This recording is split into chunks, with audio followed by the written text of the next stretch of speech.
સી.આર. પાટીલની ઉમેદવારી નોંધાવવાના પ્રસંગે નવસારીમાં જામશે નેતાઓનો મેળાવડો। 18મી એપ્રિલના રોજ સી.આર. પાટીલ નવસારીમાં નોંધાવશે ઉમેદવારી। સી.આર. પાટીલની ઉમેદવારી નોંધાવવા પ્રસંગે નવસારીમાં જામશે નેતાનો મેળાવડો। 18મી એપ્રિલના રોજ સી.આર. પાટીલ નવસારીમાં નોંધાવશે ઉમેદવારી। નવસારીમાં વિશાળ રેલી સ્વરૂપે સમર્થકો સાથે નીકળી પાટીલ નોંધાવશે ઉમેદવારી।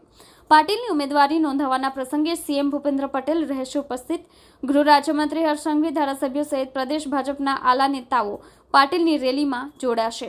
1 લાખથી વધુ સમર્થકો સાથે સી.આર. પાટીલ ઉમેદવારી નોંધાવવા પહોંચશે।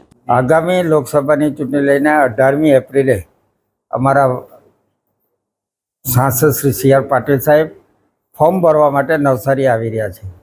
18મી તારીખે જે ફોર્મ ભરવાનું છે એમાં અમારા સાંસદ શ્રી સી.આર. પાટીલ સાહેબ સાથે ગુજરાતના માનનીય મુખ્યમંત્રી શ્રી ભૂપેન્દ્રભાઈ પટેલ સાહેબ અને પ્રદેશ ભારતીય જનતા પાર્ટીના તમામ હોદ્દેદારશ્રીઓ, નવસારી વિધાનસભા લોકસભામાં આવતી તમામ 7 વિધાનસભાના ધારાસભ્યશ્રીઓ, પ્રભારી મંત્રી શ્રી કનુભાઈ દેસાઈ, ગૃહમંત્રી શ્રી હર્ષભાઈ સંઘવી તેમજ પાર્ટીના ખૂબ મોટી સંખ્યામાં તમામ ચૂંટાયેલા સભ્યશ્રીઓ અને સંગઠનના પદાધિકારીઓ સાથે શહેરની અને જિલ્લાની તમામ જનતા ખૂબ મોટી સંખ્યામાં આ પાટીલ સાહેબના જ્યારે ફોર્મ ભરવા માટે જઈ રહ્યા છે ત્યારે પાર્ટીના મધ્યસ્થ કાર્યાલય ખાતેથી વિજય સંકલ્પ રેલી સાથે નીકળીને કાલિયાવાડી જકાત નાકા પાસે આવેલા બિરસા મુંડા પ્રતિમા પાસે એ રેલીનું પૂર્ણાહુતિ થશે અને આગામી લોકસભામાં ફરીવાર દેશમાં સૌથી વધારે મતોથી જીતાડવા માટે અમારા પાર્ટીના કાર્યકર્તાઓ સંકલ્પ પણ કરી લીધો છે।